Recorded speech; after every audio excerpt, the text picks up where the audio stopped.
Pharmalogy 1 welcomes you to episode 15 of New Year, New Beginnings. Some important facts about how to use eye drops correctly.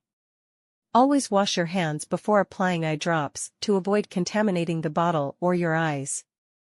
Make sure the eye drops are not expired to ensure effectiveness and safety. Never let the dropper touch your eye, eyelid, or any surface to prevent contamination. Look up and tilt your head slightly backward to create a pocket in the lower eyelid.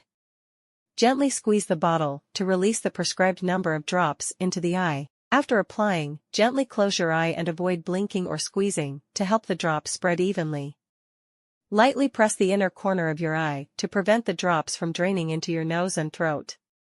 If you need to use more than one type of eye drop, wait at least 5 to 10 minutes between applications to avoid dilution or interference. Hit the subscribe button to stay updated with more informative and fascinating videos. Thank you.